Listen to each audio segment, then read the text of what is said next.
qui est le plus important? Avoir raison ou être heureux?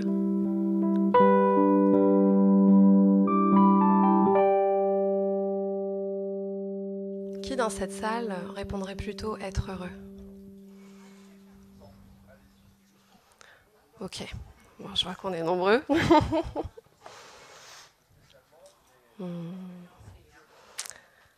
Et pourtant, je parie qu'il vous arrive parfois, tout comme à moi, de vouloir convaincre l'autre que vous avez raison. Je sais pas vous, mais moi, quand ça m'arrive, je me sens pas bien en fait. C'est vraiment pas agréable. Alors bien heureusement, c'est beaucoup moins le cas aujourd'hui depuis ma rencontre avec la communication non violente. En fait, avant, ma vie, c'était un combat. Je pensais en fait que pour être heureuse, il fallait être une bonne personne. Et pour cela, ça supposait de se tuer à la tâche. Dans ses études tout d'abord, et puis après dans son travail, puis après dans ses relations, avec sa famille, dans ses relations amicales, dans ses relations amoureuses. Oui, il faut se donner au maximum. Alors du coup, j'avais construit vraiment une vie semblant parfaite sur le papier. Voilà, j'étais en CDI, j'étais cadre. Je vivais dans une île paradisiaque. J'avais un compagnon depuis 7 ans. On était installés dans une grande et belle maison. On avait un projet d'enfant. Quoi rêver de mieux, hein? La réalité, c'est que j'étais absolument pas heureuse. Alors, pour couronner le tout, en plus, je culpabilisais, parce que je me disais, de quoi tu te plains, Élodie? Non mais franchement. Et alors j'ai continué ainsi, pendant des mois. Voilà, à me renier, quand même. Parce qu'en fait, j'étais à la limite du marnade. J'étais en pleine souffrance. Ma vie quotidienne était souffrance. On était en conflit quotidien avec mon compagnon. Et puis j'étais en lutte perpétuelle au travail. Parce que je voulais faire du bon boulot. Jusqu'à ce qu'un jour je craque. Ouais, j'ai décidé de tout arrêter. Mon couple, mon boulot. Malgré la douleur que ce fut d'avoir le sentiment d'avoir échoué. Et c'est à ce moment-là que j'ai découvert la communication non violente. Autant vous dire que ça a été une vraie bouffée d'oxygène. Enfin, je découvrais une manière d'être et de vivre dans laquelle chacun et chacune pouvait garder sa singularité sans s'opposer pour autant. Qu'on peut se comprendre mutuellement, sans se renier, c'est possible. Mais en plus, je découvrais qu'au-delà de cela, la CNV, elle nous permettait de contribuer à se rendre la vie plus belle les uns les autres. Non mais qu'est-ce que c'est magique! Et alors pour cela, Marshall Rosenberg, le fondateur de la CNV, nous invite à la chose suivante. Connect before correct. En l'occurrence, qu'est-ce qui est le plus important en fait? Se connecter avant de vouloir corriger, avant de vouloir dire c'est ça qui est bien, c'est ça qui est mal. En fait, c'est ça le plus important. Et je trouve que cette phrase, elle résume assez bien ce que j'aspirais à vivre, et ce que j'aspire toujours à vivre d'ailleurs. C'est être dans la connexion, ouais, et pas dans le questionnement. Est-ce que c'est bien, est-ce que c'est mal? Ça n'a aucun sens. D'ailleurs, vous savez quoi? Je vais faire ça, je vais écouter là, en l'occurrence, mes besoins de confort, et puis d'authenticité. Ça va commencer par enlever ses lunettes, parce qu'en fait, elles ne servent à rien. C'est juste pour faire beau. Voilà, je vais enlever ça, parce que vraiment, j'ai chaud. On va enlever les chaussures, Voilà. Puis, tant qu'on y est, ouais.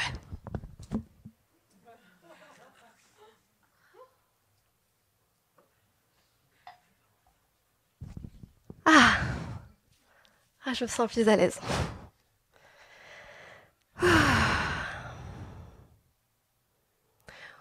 Ouais, parce qu'en fait, ce que je cherche là, ici, c'est pas à vous convaincre de quoi que ce soit, c'est pas à vous montrer qu'est-ce qui doit être, c'est pas à chercher à amener un résultat particulier, c'est simplement à faire un partage en toute authenticité. Un partage. Voilà, un partage, un témoignage de ce que moi j'ai vécu et appris avec la communication non violente. Et c'est ça qui compte pour moi. Et notamment de vous transmettre, enfin de vous partager trois clés qui peuvent aider à mieux comprendre l'autre dans sa différence, parfois dans sa violence, sans pour autant se renier soi-même. Ouais, parce que c'est possible. Et en parallèle, je vous présenterai le processus en 4 étapes de la CNV. Alors juste avant cela, j'avais envie de vous préciser 2 choses. S'il vous plaît, ne me croyez pas sur parole. Je vois trop, alors là, j'ai fait volontairement, je ne me suis pas mise sur l'estrade parce que j'ai trop conscience de l'inconscient, dans notre inconscient collectif, à quel point quand on est sur une estrade, quand on est conférencier ou quand on est formateur ou coach, on peut vite s'imaginer que l'autre a raison. Je ne considère pas du tout avoir la vérité, absolument pas. Et je vous invite vraiment à aller vérifier, est-ce que ça vous parle ce que je vous dis, tout simplement. Puis peut-être ça ne vous parlera pas, et c'est ok, pour moi c'est très tranquille. Ouais, vraiment. Donc s'il vous plaît, allez vérifier avant de peut-être croire tout de suite ce qui est dit. Allez vérifier. Ouais, est-ce que ça a du sens pour moi, tout simplement. Ouais. Moi, en tout cas, ce qui me tient à cœur, en fait, c'est de véhiculer cette façon d'être, cette philosophie de vie, en somme, pour les personnes à qui ça pourrait résonner. Voilà, pour qu'elles puissent en avoir connaissance, tout simplement. Et s'il n'y a qu'une seule personne ici à qui ça parle, eh ben, j'aurais fait mon job. Voilà, ça me suffit, moi. Donc, j'ai pas d'attente. On est juste là dans l'échange, dans le partage. Aussi, la deuxième chose que j'avais envie de vous dire avant de démarrer, c'est que là, ce que je vous présente, c'est ma compréhension et mon intégration actuelle de la CNV. Et en fait, ça n'était pas la même il y a 2 ans, et ça ne sera pas la même dans 2 ans. Parce que quoi ? Parce qu'en fait, c'est un savoir-vivre, c'est quelque chose qui s'intègre peu à peu. C'est un art de vivre qui s'approprie de façon personnelle, en réalité, et authentique.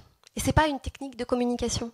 Juste, je précise pour les personnes qui auraient pu croire que c'est une technique de communication. Non, c'est bien plus que cela. Alors, un petit mot sur Marshall Rosenberg. J'ai envie d'honorer quand même cet homme qui a inventé ce processus. Parce que, waouh, ça a sacrément embelli ma vie. Donc, j'ai envie d'honorer ça. Et puis aussi, tout simplement, pour vous transmettre un peu la genèse. D'où c'est parti, en fait. Alors, Marshall Rosenberg, c'est un docteur en psychologie humaniste, un ancien élève de Carl Rogers. Et en fait, il a vraiment souhaité créer ce courant après s'être longtemps intéressé aux motivations intrinsèques de l'être humain. Alors, pour la petite histoire, tout petit, Marshall avait une grand-mère qui avait un cœur énorme. En fait, elle avait cette capacité, cet accueil inconditionnel de tout un chacun. Il était tellement émerveillé. Il voyait ça avec des grands yeux, il voyait qu'il pouvait toujours recevoir de l'amour de cette femme. Et en parallèle, quand il allait à l'école, il venait d'arriver à Détroit, à chaque sortie de cours, il se faisait tabasser et il se faisait traiter de youpin. Et il se disait, mais comment se fait-il que certains êtres humains puissent être tellement dans l'amour et qu'à côté de ça, puisse y avoir des êtres qui puissent tellement être dans la haine. Il ne comprenait pas. Et c'est devenu vraiment une passion pour lui. Il a commencé vraiment à creuser le sujet. Toute sa vie, en fait, il a fait ça. Et alors, il en est arrivé à la conclusion suivante, après avoir fait des études et des études sur le sujet, qu'en fait, l'être humain est fondamentalement motivé à ce que chacune soit heureuse. Nous sommes motivés à cela. Seulement, certaines personnes ont parfois reçu tellement peu d'amour, dans leur enfance notamment, qu'elles utilisent en fait des façons très tragiques pour le faire. Et parfois même, elles oublient complètement, elles ne se rendent même pas compte des dégâts collatéraux. Parfois même, elles ne sont même pas en capacité de contacter cette volonté intrinsèque à l'être humain qui consiste à vouloir le bonheur des autres. Et en fait, parce qu'elles se protègent, elles commencent déjà à essayer de se sauver elles-mêmes, à contribuer à leur propre bien-être à elles, finalement. Alors voilà, elles vont avoir des attitudes et des comportements violents. Mais on en parlera plus tard. Donc je disais, le point de départ, c'est déjà de poser l'intention générale de se connecter. Voilà, c'est l'invitation qui est faite en communication non violente. Voilà, donc on va le poser sur le paperboard.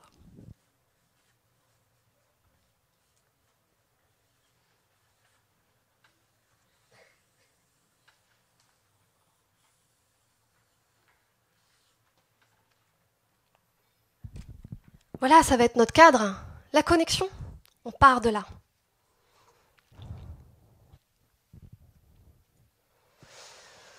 Et à partir de là, je vous propose la première clé. Faire des observations plutôt que des évaluations.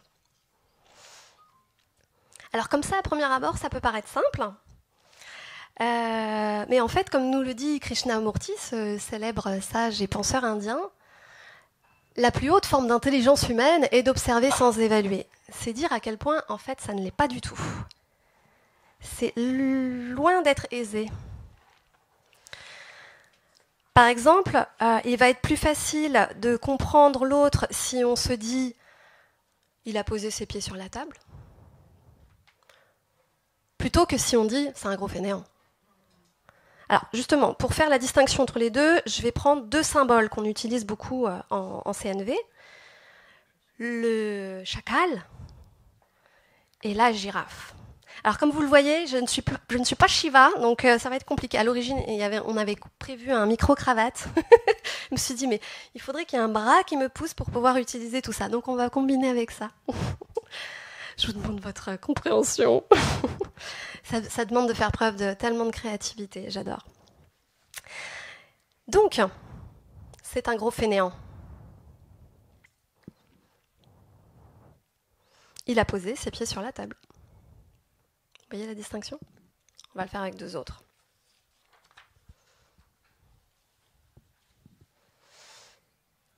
Alors, je ne vous explique pas l'histoire de pourquoi on utilise le chacal, pourquoi la girafe.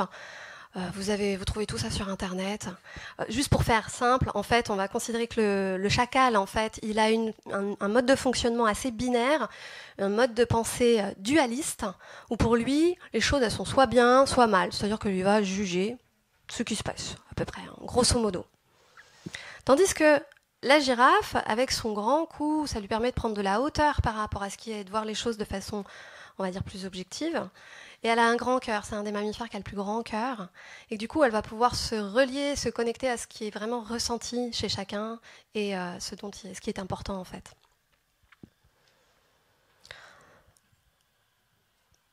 Alors, autre exemple, il va être plus paisible de dire « ma collègue m'a dit qu'elle avait du mal à s'en sortir toute seule », plutôt que « oh, celle-là, elle se noie dans un verre d'eau, hein, franchement ». Alors, on peut le décliner de plein de façons différentes. Hein. Il y a des jouets sur le sol. C'est le bordel dans cette chambre.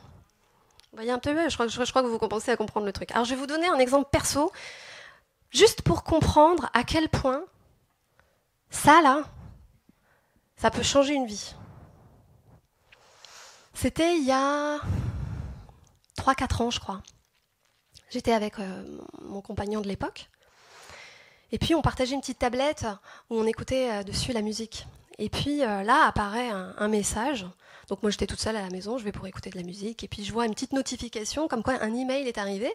Et comme on avait le même opérateur d'adresse email, moi, persuadée que c'est un de mes emails, pouf, et je vois, je clique. Et là, je vois que en fait, cet email ne m'était pas adressé. Et c'est une confirmation d'Air France pour un voyage aller-retour avec tatata le nom de mon compagnon, tatata le nom d'une dame. Je vous explique ma surprise. Et bien évidemment, les dates correspondent pile poil aux dates où je partais en week-end chez ma meilleure amie. Ben voyons. Donc, première possibilité. Ok, il me trompe? Ok. Eh bien, puisque c'est comme ça, je prends toutes mes affaires et je me casse. Et il n'aura même pas d'explication. Deuxième option. Je vais le voir.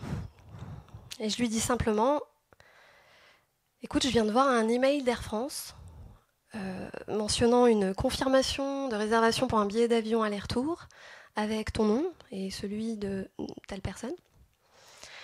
Très clairement, je suis en état de choc. Je suis hyper inquiète quant à ma stabilité et plus particulièrement la stabilité de notre couple. Est-ce que tu veux bien me donner des éléments de clarté ? Voilà. Vous voyez la différence entre les deux ? C'est pas pareil. Hein. Voilà. Bon, vous voulez la suite ? Ok. Ok. Bon, j'ai opté pour l'option 2. Hein. Je me suis dit, hein, tant qu'à faire, vu que je connais la CNV, on va s'en servir. Je vous cache pas que ça m'a bien servi. Alors, il y avait de l'émotion, hein. On est bien d'accord. Hein, l'émotion, la CNV, c'est pas comme certains peuvent croire. Faut être calme, être gentil. Ouh là là, placide. Ouh. Non, non. Il y avait le feu en moi. Hein. Il y avait vraiment le feu. Sauf que j'ai décidé de ne pas rester sur le plan de mon mental qui disait qu'il m'avait trompé, etc. Non, je me dis, ok, on va s'en tenir aux faits. Et les faits, c'était cela. Donc on va poser ça et puis en parler, voilà, en tant qu'être humain. Voilà. Eh bien, en réalité, il s'agissait d'un homonyme, tout simplement, qui s'était trompé en écrivant l'adresse email. Et il me dit, ça fait des mois que je leur dis que voilà, qu'ils se trompent de personne, etc. Et en plus, bon, il m'a montré les emails où il fait une réclamation par rapport à ça. Voilà, donc tout s'est apaisé à partir de là, où on a vu que l'adresse de facturation n'était pas du tout la même ville, etc. Et voilà, il me fallait un petit peu de preuves. Et puis surtout, j'ai vu sa réaction, et à quel point même il était amusé, même. Bon, pour lui, c'était marrant, mais pas pour moi.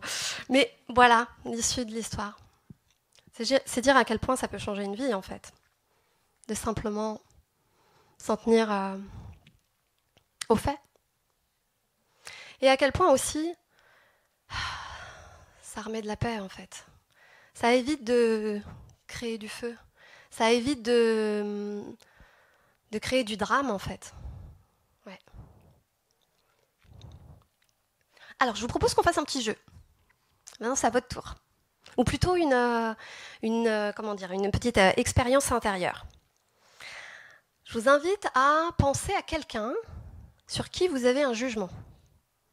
Oh, je suis sûre que vous en avez un. Alors, genre la mère, le père, votre enfant. Je suis sûre qu'il y a un truc que voilà, où facilement vous allez trouver un petit jugement, votre compagnon, votre partenaire de vie. Voilà, je suis sûre. Donc prenez le temps. Vous prenez qu'un, hein, ça suffit pour l'exemple. Et vous inquiétez pas, c'est pour vous, hein, vous allez faire l'exercice, il n'y a pas de... Juste pour vous, faites l'expérience. Voilà, et prenez le temps de bien penser au jugement que vous avez sur cette personne. Et je vous laisse vivre l'expérience juste pendant quelques secondes, là, de sentir comment c'est en vous, dans votre corps, dans votre cœur, quand vous pensez à cette personne et que vous pensez, vous avez ce jugement, en fait, sur cette personne.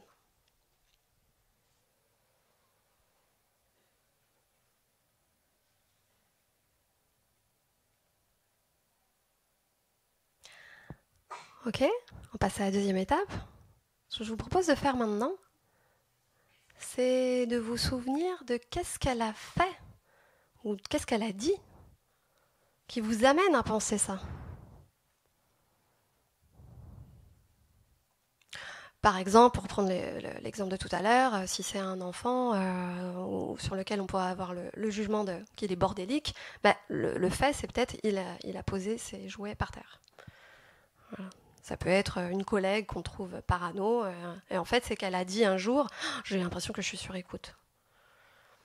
Mais en fait, le fait, c'est qu'elle a dit « j'ai l'impression que je suis sur écoute ». C'est ça, le fait. Donc, allez-y. Revenez sur votre exemple et essayez de voir. Si ça se trouve, il y a plein de faits. Choisissez-en un, ça suffit. Juste voir, en fait, qu'est-ce qui fait que vous vous êtes dit ça, en fait, ensuite derrière. Qu'est-ce qui fait que vous avez eu ensuite ce jugement? Voilà, et restez pendant quelques instants simplement avec le fait. Ok. Donc ce que je vous propose de faire maintenant, là, c'est simplement de sentir la différence que ça a fait entre l'un et entre l'autre. Simplement de percevoir en vous la différence. Et peut-être si, je sais pas, une ou deux personnes ont envie de faire un retour, comment elles ont vécu la différence entre les deux, nous dire comment c'était.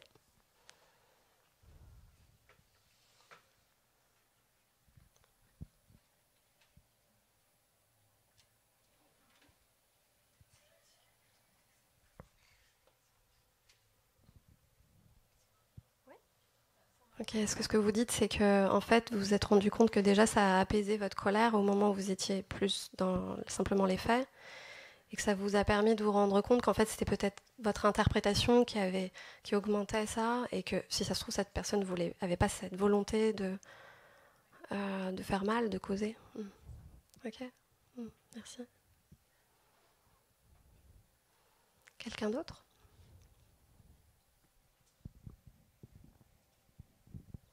Oui. Oui, et vous, ça vous a désolé de ne pas avoir de différence entre les deux expériences, ouais.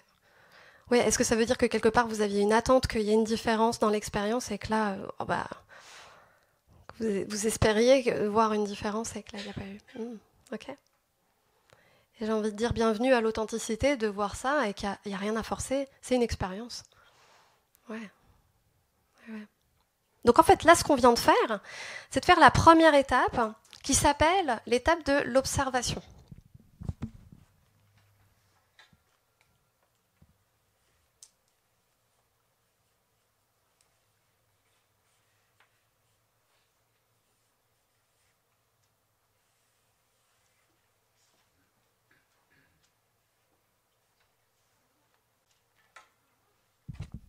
Voilà, et comme on le voit, on observe avec des yeux, on entend, on sent, enfin en fait c'est tous nos sens qui sont là. C'est un petit peu comme s'il y avait une caméra qui observait ce qui se passe. Voilà, voilà, donc c'est un symbole qu'on utilise pour décliner les différentes étapes de communication non violente. Et l'étape suivante, c'est l'étape des sentiments.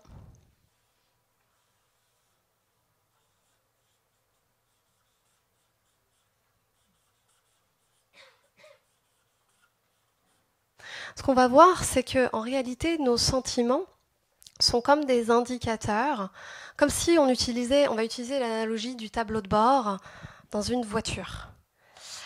En fait, on nous a beaucoup trop appris. J'ai juste une question à vous poser avant qu'on démarre tout ça. Qui ici dans cette salle a eu une éducation selon laquelle il y a des bonnes émotions et il y a des mauvaises émotions?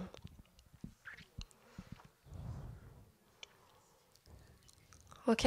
Souvent, il y a cette éducation-là de se dire que voilà, il y a cette éducation qu'on reçoit et encore plus il y a encore plus le clivage entre hommes et femmes, où les hommes ne doivent pas être tristes et ne doivent surtout pas avoir peur et les femmes ne doivent pas se mettre en colère. Vous savez tous ces trucs. Et alors c'est horrible parce que du coup, ça crée des trucs où il faudrait qu'on soit d'une certaine façon ou pas d'une autre façon. Et du coup, on en vient à se couper de nos émotions. Voilà, donc magnifique. On est des espèces de robots.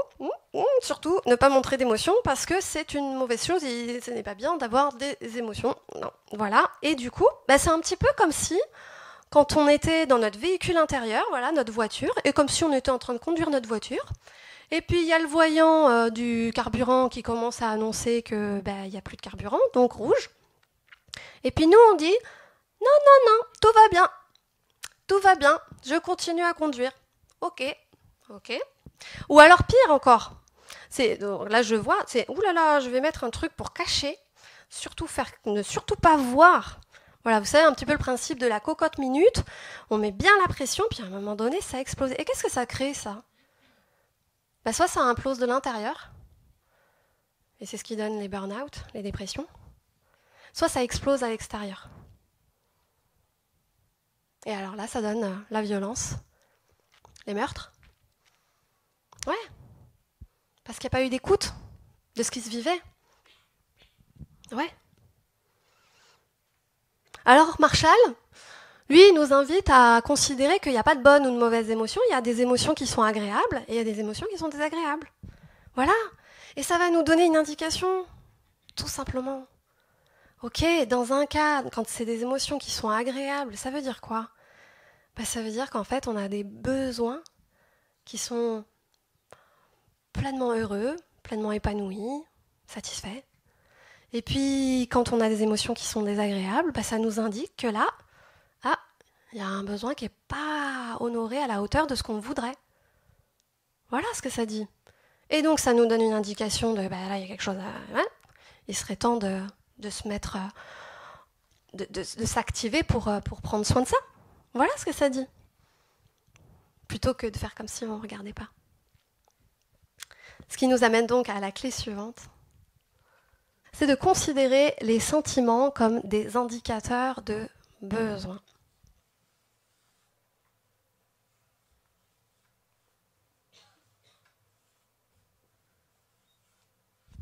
Vous aurez compris, troisième étape.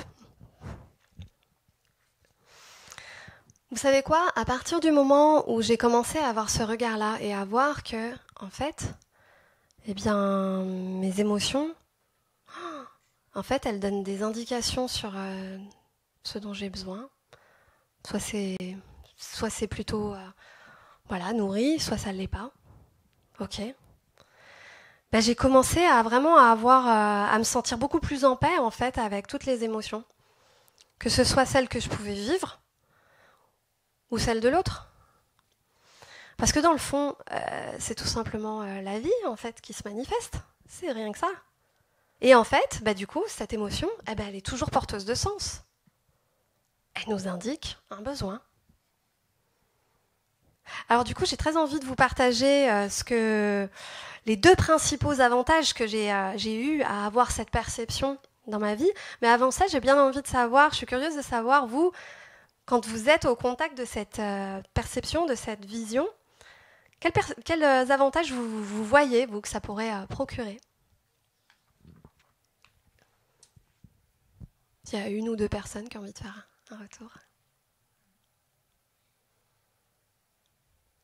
Est-ce que ce que tu dis, c'est avoir plus de considération pour soi et du coup, pouvoir faire des meilleurs choix pour soi? C'est ça? Ok. Ok, est-ce que vous voyez autre chose? Il y a d'autres choses qui vous viennent? Ça oblige à regarder, je fais pour que vous puissiez tous entendre, à regarder à l'intérieur plutôt qu'à l'extérieur. C'est ça l'avantage que vous voyez? Alors moi, je vais vous partager aussi les avantages que j'y ai vus et c'est juste...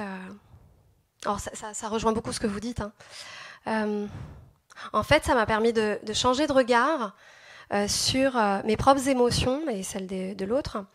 Et ce qui a eu pour conséquence, du coup, que je me sente beaucoup plus libre d'avoir ces émotions et de plus chercher à les contenir, mais de les vivre, ouais, vraiment.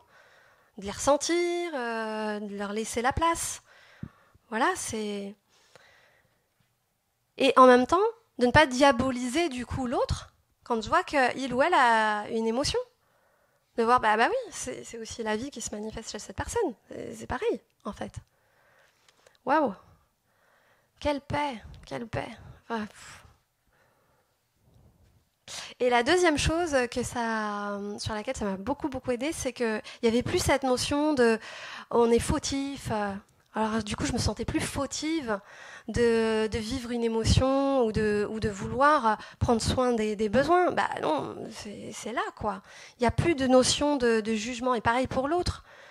Il n'y a plus de considération de rentrer les personnes dans des cases. Il y a simplement ok, je peux voir qu'il y a la vie qui est en train d'émerger. Et pour cela, alors de nouveau un challenge diaporama. Et pour cela, ça nous ramène à une phrase de Marshall que j'aime beaucoup, qui m'a beaucoup aidée. C'est la suivante. En fait, la violence, c'est l'expression tragique des besoins insatisfaits. Moi, ça me permet d'avoir beaucoup plus de paix face à la violence elle-même, en fait. En fait, je vois que c'est la plus belle des compréhensions qu'on puisse apporter à l'autre. Et y compris si l'autre se comporte aux antipodes de ce que l'on ferait. Parce qu'on peut voir que derrière, en fait, son attitude, en fait, il y a la vie. En fait, il y a quelque chose qui l'anime. Alors, certainement inconsciemment. Mais c'est quelque chose qui l'anime. C'est pour prendre soin, en fait. Et alors, je peux voir que même derrière des cas extrêmes, et attention, je vais volontairement partir sur un cas très extrême, Hitler. Oui, bien sûr, plein de gens... il est vu comme un monstre. Hein. Il a fait des choix tragiques. Eh bien, en fait, si on y regarde bien,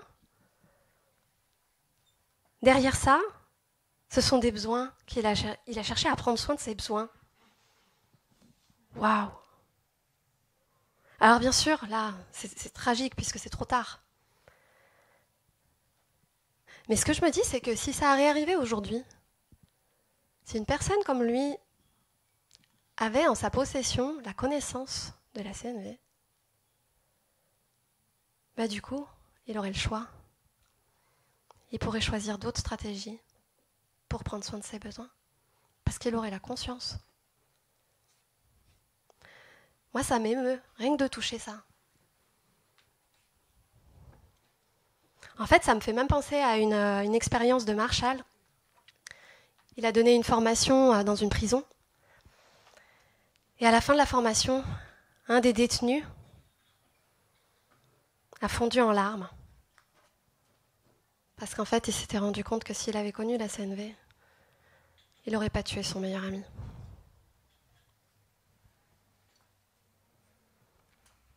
Alors ouais, moi, grâce à la diffusion de la CNV, ça me donne beaucoup d'espoir. Tout est une question de choix. Le chacal ou la girafe?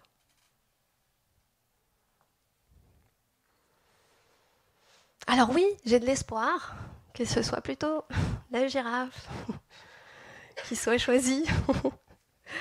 Mais en même temps, je crois que j'ai pas non plus envie d'être dans l'exigence que ce soit ça. Parce que ce serait pareil, ce serait de nouveau dans une forme de violence. Qu'il faudrait que ce soit ça. Non. C'est juste ma préférence, oui. Mais qu'est-ce que ça me rassure de savoir que cette option, elle existe. Et que lorsque les êtres humains ont la conscience, il y a davantage de choix possibles et qui permettent du coup plus de paix pour chacun et chacune. Alors justement, parce que j'ai pas envie d'être dans cette forme d'exigence, eh bien je vais décider moi d'avoir cet autre regard et pas attendre que ce soit l'autre qui le fasse. Et du coup, mettre ces lunettes ou ces antennes de girafe pour me permettre de traduire la violence de l'autre, pour me permettre de traduire la différence de l'autre, qui à premier abord me semble tellement incompréhensible. Et alors, on va passer à la troisième clé. C'est de voir les paroles comme des s'il te plaît ou des merci. Si on y regarde bien, ça n'est que ça. On peut tout traduire de cette façon-là. Ce qui nous amène à la 4e étape du processus, l'étape de la demande.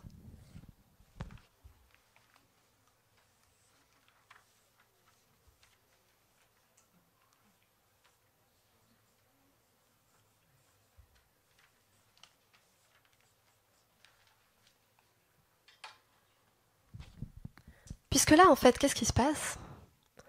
C'est que les personnes, en fait, elles font une demande, ce qu'on dit.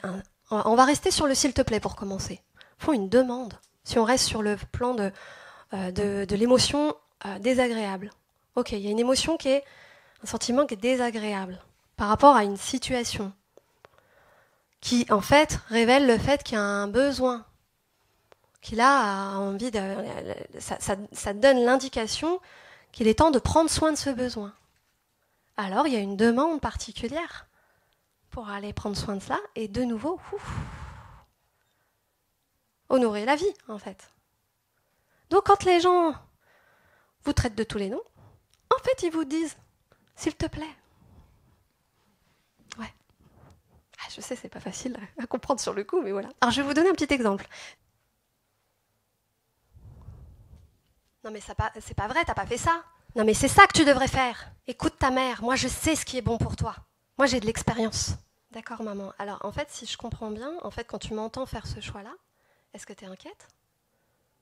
Parce que t'as peur tout simplement que je ne sois pas heureuse ? Est-ce que c'est ça ? Ben oui. Moi, je veux que tu sois heureuse, c'est ça. Et puis j'ai de l'expérience, je sais ce qu'il faut faire. Alors écoute-moi, fais ça, ça, ça. D'accord ? Et est-ce que tu serais soulagée, en fait, si j'appliquais le conseil là que tu me donnes ? Parce que tu as vraiment la confiance que ça pourrait participer à mon bonheur ? Est-ce que c'est ça ? Mais oui. Et puis, je sais ce qui est bon pour toi. Tu sais, moi, je suis ta mère. Ça parle des tripes. D'accord ? Et est-ce que tu aimerais, en fait, que puisse être mesurée l'intensité avec laquelle ça te touche ? Justement parce que tu es ma mère. Et que d'appliquer tes conseils, eh bien, ça contribuerait vraiment à ce que tu te sentes plus tranquille émotionnellement, en fait. Est-ce que c'est ça que tu veux me dire ? Oui. Oui, c'est ça. Voilà, après ce dialogue, il y a de la paix qui se place. Vous remarquerez que je lui ai pas dit qu'elle avait raison. Je lui ai pas dit non plus que j'allais faire ce qu'elle me disait. Ce que j'ai fait, c'est que je lui ai donné de l'empathie. En appliquant à chaque fois ça. Est-ce que quand tu m'entends faire ce choix-là, t'es inquiète ? Parce que t'aimerais sentir qu'il puisse se vivre du bonheur ? Est-ce que quelque part, toi t'aimerais que j'applique ton conseil ? Parce que ça te rassurerait vraiment ? Tu te sentirais plus tranquille sur le plan émotionnel ? Ça nourrirait ta tranquillité ? Voilà, vous remarquerez que ce processus, c'est pas quelque chose qui se fait tac, tac, tac, tac. C'est malléable. Mais quand on en comprend l'essence, voilà ce qui se joue en fait. C'est ces 4 éléments à chaque fois. Donc, eh bien, alors oui, bien sûr, le dialogue n'est pas terminé et c'est pas l'objet de la conférence d'aujourd'hui, parce qu'aujourd'hui c'est vraiment comment comprendre l'autre sans se renier. Bien sûr, derrière, après, je vais pouvoir à mon tour lui dire, de la même façon, lui dire, ben voilà, moi, ce qui se passe pour moi, et voilà quels sont mes besoins. Et comment est-ce qu'on peut toutes les deux se rejoindre pour qu'elle aussi, elle puisse recevoir ce qui se joue et qu'on puisse trouver quelque chose dans lequel on se retrouve toutes les deux. Voilà. Mais si on en revient à la notion du s'il te plaît, eh bien en fait c'était ça. Elle me demandait un s'il te plaît. Donc quand elle disait « écoute ta mère, j'ai de l'expérience et je sais ce qui est bon pour toi, justement parce que je suis ta mère », en fait elle était en train de me dire « s'il te plaît, est-ce que tu peux appliquer mon conseil parce que moi je serais tellement, tellement plus rassurée. Parce que j'aspire à vivre la tranquillité, parce que je vois que je suis tellement plus heureuse quand je te vois heureuse. » C'est ça en fait qu'elle voulait me dire.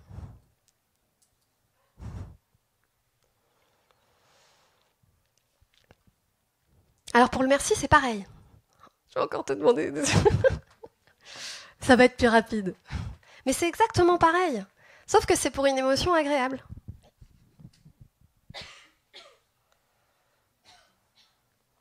Oh, t'es tellement sympa, toi. Ok, je vois ton enthousiasme. Tu peux juste m'éclairer là, j'aimerais tellement savoir qu'est-ce que j'ai fait pour contribuer. Bah oui, tout à l'heure, t'as amené le thé. Ah, merci de préciser. D'accord, et c'est quoi ? En fait, ça t'a apporté de la chaleur humaine, de la convivialité, c'est ça ? Oui, enfin, surtout de la légèreté. Attends, c'était trop sérieux, la réunion. Et puis là, voilà, on a pu se détendre, tout ça. Ah, ok. Ah, j'ai contribué à de la détente.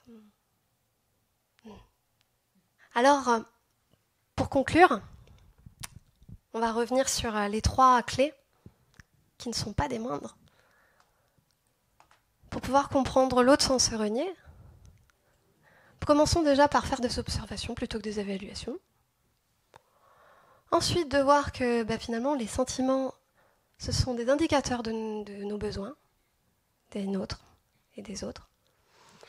Et voir aussi que les paroles sont en fait des « s'il te plaît » et des « merci ». Alors voilà, le processus, il est assez simple en soi à comprendre. Mais en réalité, je vais pas vous mentir. Il est beaucoup plus loin à intégrer. Il est facile à comprendre avec la tête, pour ensuite le temps que ça descende, que ça s'intègre. Bon, en fait, c'est comme une langue. On n'apprend pas une langue comme ça, on est bien d'accord. Il faut aller dans le pays, il faut ensuite parler avec les gens, il faut pratiquer. C'est pareil, il faut pratiquer. C'est la même chose. Et puis c'est encore plus difficile qu'il est question de se reconditionner. Et oui, parce que nous avons notre conditionnement, on l'a vu. Comme ça, peut-être cette tendance à aller plus facilement vers le jugement. Donc ça se travaille, ça se pratique. Alors du coup, voilà, ce qui se fait pour pouvoir s'exercer et puis comprendre et intégrer cette nouvelle façon de faire, bien, il y a en France tout plein de formations, heureusement, il y a une offre assez importante. Voilà, et je vous ai mis les informations ici. Vous avez le site national cnvformation.fr, où vous allez trouver toute l'offre de formation qui se propose dans le pays, avec notamment les modules de base pour pouvoir commencer à apprendre, et également les modules d'approfondissement pour les personnes qui souhaitent aller plus loin. Vous avez également le site CNV Languedoc, qui présente toutes les offres qui se font dans la région. Et puis si vous voulez voir directement les stages que moi je propose, vous avez mon site elodie-auchard.com. Voilà. Et depuis peu, il y a un centre qui s'est ouvert à Montpellier, qui rassemble la plus grande offre de formation en communication non violente, qui s'appelle le Centre de Lettres. Le site n'est pas encore créé, mais il y a déjà une page Facebook, si cela vous intéresse. Alors bien sûr, derrière, il y a aussi des ouvrages, donc je vous recommande très très chaleureusement l'ouvrage de Marshall Rosenberg, qui s'appelle « Les mots sont des fenêtres ou sont des murs ». Il y a plein d'autres ouvrages, mais celui-là, c'est vraiment, là vous avez retrouvé la totale. Et puis des vidéos de lui, de plein d'autres formateurs pour vous inspirer. Maintenant, je tiens quand même à préciser une chose, c'est que ça ne suffit pas, très franchement. Il n'y a rien de mieux que des formations. Vous savez, c'est comme, justement, reprenons l'exemple d'une langue. Moi, j'ai jamais réussi à apprendre une langue en lisant un bouquin. Ça ne marche pas. Il faut de l'expérience humaine. Et c'est ça qui est bien dans les stages, c'est que ok, on va avec des situations concrètes de notre vie, on va partager avec d'autres êtres humains, on va vivre de l'émotion, et c'est là où on va pouvoir du coup mieux comprendre ce qui se joue aussi pour soi, au niveau de nos propres schémas aussi. Voilà. Donc du coup, j'ai envie de finir par un dernier mot. C'est que pour comprendre l'autre, sans se renier, eh bien, il semble nécessaire de se reconditionner. Merci de votre écoute.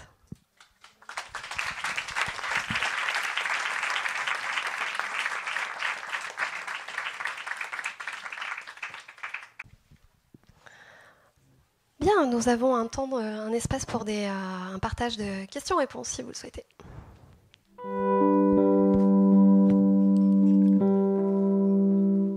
C'est pas le plus important, franchement pas. Ce qui est le plus important en fait dans cette étape, c'est de se relier au corps. C'est de se relier à son corps et à sentir vraiment ce qui se passe.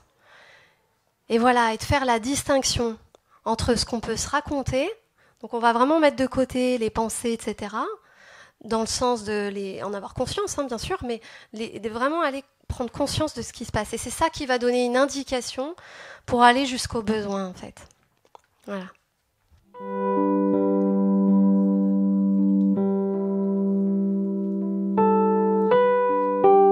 tout va dépendre d'où on se place.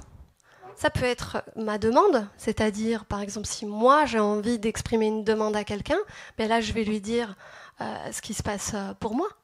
En fait, quand j'observe ça, voilà comment je me sens et de ce dont j'ai besoin. Est-ce que tu serais d'accord de faire ça pour me rendre service, pour contribuer à me rendre la vie plus belle? Ou alors ça peut être dans l'autre sens, si je donne de l'empathie à l'autre, dire ah d'accord, en fait quand il se passe ça, voilà ce que tu ressens. Parce que je schématise, hein, on ne parle pas comme ça, hein, c'est juste pour que vous compreniez le processus. Parce que tu as besoin de ça. Et en fait, est-ce que tu es en train de me demander si je peux faire ça pour te rendre la vie plus belle?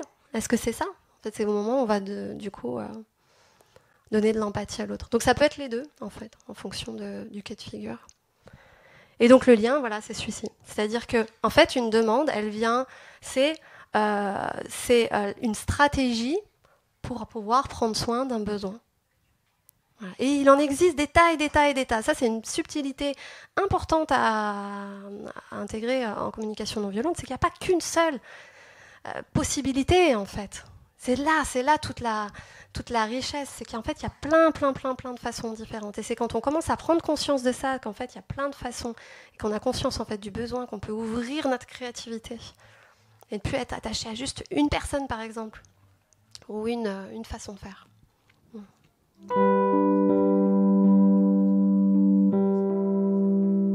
Alors, j'aurais plutôt envie de dire que ce sont les sentiments agréables, désagréables, pour qu'on reste dans le... Vous voyez ce que je vous disais.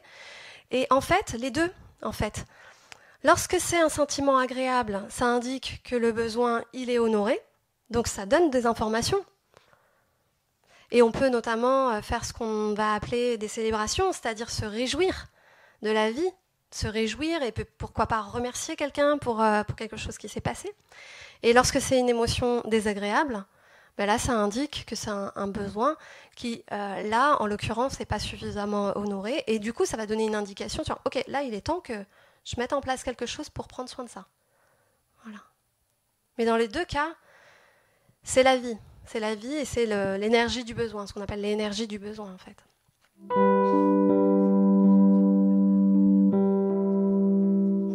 Oui, en fait, c'est pas un sentiment de violence.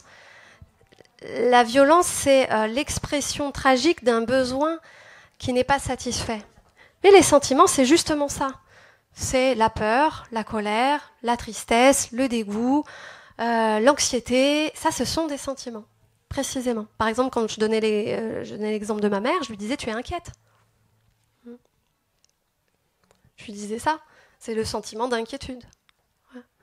Ça peut être aussi, donc dans les émotions agréables, dans les sentiments agréables, ça peut être la joie. Donc voilà, ils se placent, ils sont dans le tableau de bord. C'est des nuances, il y a des nuances différentes de sentiments dans le tableau de bord.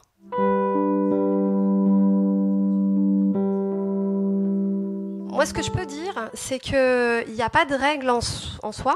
Je peux dire par expérience que bah oui, je remarque que quand une personne comme ça, elle a une tendance à être moins facilement dans l'empathie, ça va demander plus de temps, ça va moi me demander plus de temps de recul pour pouvoir aller la rejoindre, mais c'est pas du tout impossible, pas du tout. Et une autre chose, c'est que parfois il peut se passer des déclics chez certaines personnes qui, à premier abord, donner l'impression d'être pas du tout des personnes empathiques, mais parce que tout d'un coup, elles prennent conscience de quelque chose. Et peut-être qu'un jour, voilà, elles participent à une conférence ou à un stage, où elles lisent un document sur le sujet, et c'est la révélation, et tout d'un coup, elles font preuve d'empathie. C'est déjà arrivé. Hein. Ouais. Donc, j'ai pas envie qu'on commence à rentrer qu'on étiquette les personnes. Ce serait le risque, en fait. Ouais. Par contre, ce que je peux dire, c'est que moi, ce que j'observe, c'est que quand je vois qu'une personne a vraiment de la difficulté à me donner de l'empathie, c'est très souvent qu'elle en a besoin énormément. C'est qu'elle a un besoin énorme d'empathie. Voilà ce que je vois. Ça m'aide à me relier un peu plus à elle, du coup.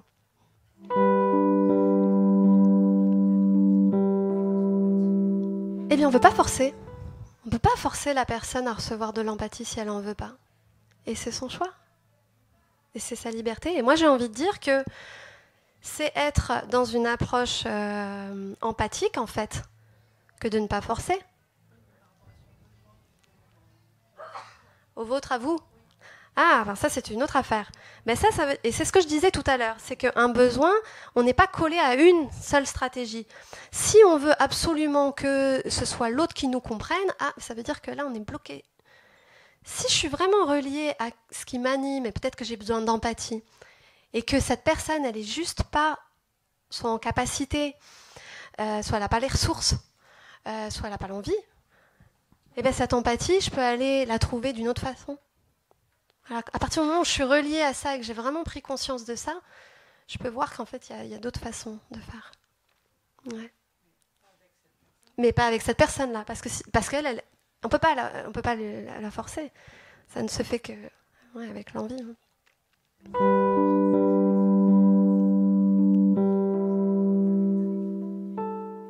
Eh bien, complètement. J'ai envie de dire, nous, ce qu'on utilise dans les stages notamment, c'est le cône de la disponibilité de l'empathie. C'est une invitation qu'on fait, c'est d'aller vérifier, avant que j'aille donner de l'empathie à l'autre, est-ce que je vais peut-être aller vérifier est-ce que je suis vraiment disponible intérieurement pour le faire? Parce que sinon, c'est hyper violent envers moi-même de faire ça. Je suis en train de me couper de moi, en fait. Et si je peux pas, je peux pas. C'est ce que, comme disait la dame tout à l'heure, parfois la violence de l'autre fait que là il y a quelque chose qui fait que moi j'ai pas encore la disponibilité. Et bien tant que je l'ai pas, non. Et donc là, ça veut dire quoi? Ça veut dire que j'ai besoin d'auto-empathie, jusqu'à retrouver cet espace de paix suffisant pour aller aller trouver l'autre et puis à mon tour lui donner de l'empathie si j'en ai envie. Ouais, complètement. Et ça me semble nécessaire. Ouais.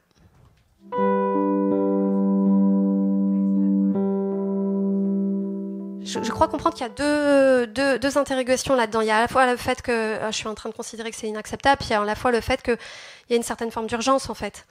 Et je crois que c'est important de dissocier ça, c'est que... Et Marshall en parle très très bien dans son ouvrage, c'est qu'à un moment donné, il parle de l'usage de la violence. On fait un usage forcé parce qu'en fait, on prend compte de la vie. Et quand il est question de préserver la vie, oui, c'est ok de faire usage de la violence. Et c'est d'ailleurs pour cela que on s'assure que les meurtriers ne recommencent pas. Enfin, vous voyez, il y a tout un système qui fait en sorte de préserver la vie, de les mettre à part un moment. Alors, ça ne veut pas dire qu'ensuite on ne va pas pouvoir mettre en place ce qu'on appelle des cercles restauratifs pour pouvoir améliorer, mais au moins dans un premier temps, il y a urgence à mettre ces personnes à part pour pas qu'elles nuisent davantage. Donc ça, c'est la première chose que j'avais envie de dire, c'est cette notion de faire usage de la force lorsque ça nuit à la vie. Et ensuite, par rapport à la notion de ce qui est inacceptable sur un plan moral, j'ai envie de vous inviter à voir qu'en fait, on en revient à la notion d'observation et d'évaluation. Quand on dit que c'est inacceptable, on est dans une évaluation. On est en train de dire ce qui fait, c'est inacceptable. Et du coup, ça ne va pas nous aider à nous connecter à nos propres sentiments, besoins et à ceux de l'autre, en fait. Donc, c'est une proposition, c'est plutôt que de se dire « Ah, c'est inacceptable », c'est plutôt d'aller sentir « Mais qu'est-ce que je ressens, en fait ? C'est quoi que je ressens ?» Parce que, ok, ouais, il y a quelque chose. Cette mère est en train de taper son enfant. Et donc là, c'est un mauvais exemple parce que là, il y a l'histoire de l'urgence. Mais peut-être que j'ai entendu dire que cette mère a tapé son enfant. Bon, maintenant, je ne peux plus rien faire. Mais quand j'y repense... il y a quelque chose qui fait que je suis complètement désemparée et peut-être choquée, je ne sais pas, ça dépend des personnes, de ce que vous vivez par rapport à ça, et que ça va venir dire quelque chose de mes besoins, peut-être que j'ai envie qu'il y ait vraiment une préservation de l'intégrité physique. Et du coup, ce que ça vient dire, c'est, ok, derrière, qu'est-ce que j'ai envie de mettre en place dans ma vie qui puisse faire en sorte que je fasse pas comme si de rien n'était, quoi, en fait. Puisque c'est en train de dire quelque chose. Voilà. Alors, bien sûr, sur le moment même, on est d'accord, c'est autre chose. Je sais pas si j'arrive à être claire. Ça va ? Voilà, quand il y a de l'urgence, évidemment, on ne va pas s'amuser. Alors attends, je ressens parce que, est-ce que tu sens? Parce que il y a des moments où quand on voit son enfant qui part sur la rue et qui a la voiture, on ne va pas dire je me sens inquiète parce que non, on se rue sur l'enfant pour aller le sauver. On est bien d'accord. C'est un cas extrême, mais ça dit bien ce que ça dit. Ouais, ouais.